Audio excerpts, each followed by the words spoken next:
Hello everyone, welcome back to the session. In today's session, we will be discussing an interesting C++ program that makes use of the single level inheritance concept. So have a look at the question. Write a C++ program to create a base class containing the data members, that is roll number and name, and also create a member functions to read and display the data using the concept of single level inheritance. Create a derived class that contains marks of two subjects and total marks as the data member. So in order to write a C++ program, so one must have a knowledge about the term inheritance and types of inheritance. Okay. First, what do you mean by the term called as inheritance? The definition says that inheritance is the process by which object of one class acquires and use the properties of object of another class. I'll repeat the definition once again. Inheritance is the process by which object of one class acquires and use the properties of object of another class. There are two types of inheritance. One is base class and another one is derived class. So what do you mean by base class? A base class is a class from which other classes are derived. So on the other hand, we have derived class. What do you mean by derived class? A class is created from an existing class. A class is created from an existing class is called as derived class. Okay. Now let us study how this program is going to execute. Okay. Have a look at the C++ program. In this program, we have two beautiful classes. One is base class and another one is derived class. The color which indicates the blue color, this is called as a base class, and the color which is marked with a pink color, this is called as a derived class. Got the point? Here we are making use of the concept single level inheritance. The best example is a father and a son. Son is derived from a father. Followed? So have a look at the first two header files. Hash include within the angular bracket iostream.h. And the second one is hash include within the angular bracket conio.h. Stands for console input output header file. Okay. So as you all know that every C and C++ program execution starts from which particular line? A void main section or void main function. Okay. So here in base class, two member functions were declared and defined inside the base class. So here base class is represented by student and the derived class is represented by marks. Okay. In base class also two member function, and even in derived class also two member functions. Okay. Those two member functions even in base class and even in derived class were written declared and defined inside the class, were declared and defined inside the class. Followed. So have a look at this void main open flower bracket marks ob. Marks ob.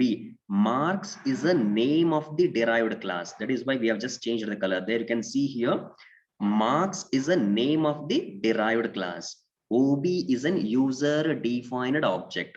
Once again I'll tell you this particular line. Marks is a name of the derived class. ob is an user defined object. Followed. Next line, CLR SCR stands for clear screen function. In the next line, I'm trying to access the read member function which is present in the base class. ob.readMember function. ob is an user defined object. Dot is a member access operator. Read is a member function. So directly it will take you to this particular member function which is present in the base class.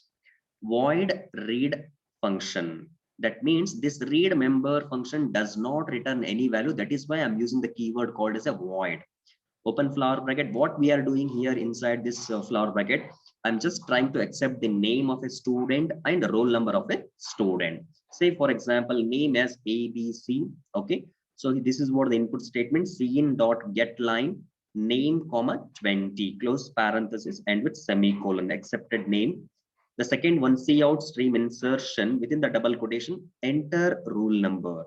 Okay, accepted rule number 1. Okay, name as ABC and rule number as 1. After accepting name and rule number, it comes back to the void main section to execute the next member function here. ob dot read one. See here, ob dot read one. Ob is a user defined object. Dot is a member access operator. Read one is a member function which is present in the derived class. Read one is a member function which is present in the derived class. It comes here, void read one. That means this read one is a member function that does not return any value. That is why I'm using the keyword as void. So what we are going to do here in this function is I'm just trying to accept the two subject marks. Cout stream insertion within the double quotation, enter two subject marks. So we'll accept my M1 and M2. Okay, C in stream extraction. M1 is the first marks. M1 is the first marks. M2 second marks. Okay, say for example, we are giving 70 and 80. 70 is stored in M1 and 80 is stored in M2. The next line, just we are adding those two subject marks. Total is equals to M1 plus M2. That is 70 plus 80. It will be 150, right? 150 will be assigned to total, right? After that, again, it comes back to the void main section to execute the next member function, that is ob dot, okay, ob dot display. Ob is a user defined object. Dot is a member access operator. Display is a member function. Directly, it will take you to the display member function, which is present in the base class. Display is a member function that is present in the base class. Open flower bracket. Here I'm going to just display the roll number and as well as name. Cout stream insertion within the double quotation, roll number will print as it is. Double quotation close, stream insertion. Here in place of roll number, I'm going to print as 1. Cursor comes to the next line because of endl. Okay. Next, I have one more cout statement. Cout stream insertion. Name is equals to will print as it is. Double quotation close, stream insertion, name. So here it is going to print ABC.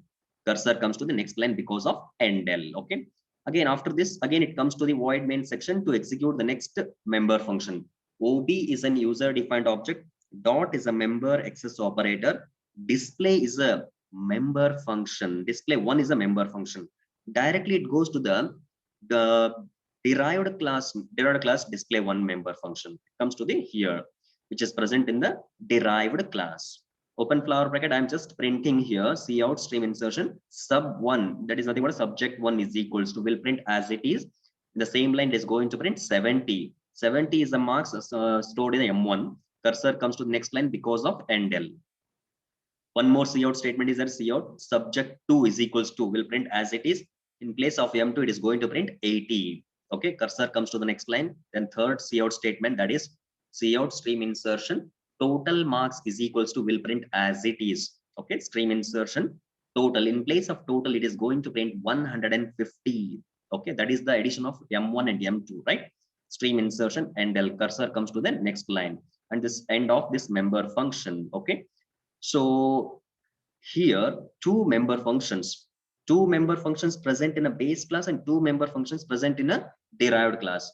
See, read and display are the member function which are present in the base class, and read one and display one are the member functions which are present in a derived class. This is what the most interesting line. See here, class is a keyword, marks is a keyword, marks is the name of the derived class. This colon represents that you are deriving a subclass from a base class. I'll repeat once again. This colon, okay, this colon represents that you are deriving a subclass from a base class. Public is the visibility mode. Student is the name of the base class. So here some data members were declared. Okay. So two member functions in base class and two member functions in derived class. Okay. The first one, read and display are the base class member functions. Read one and display one are the member functions of derived class. So in order to access those member functions, the member functions which are present in a base class and the member functions which are present in a derived class, one has to use the one in order to create an object, one has to make use of derived class name. Derived class name is marks. Okay, through that class name, we are creating an object. Through this object, I'm able to access all four member functions: read one, display one member function. That's all we have from this single level inheritance program. Followed? Okay. Thank you for watching this video.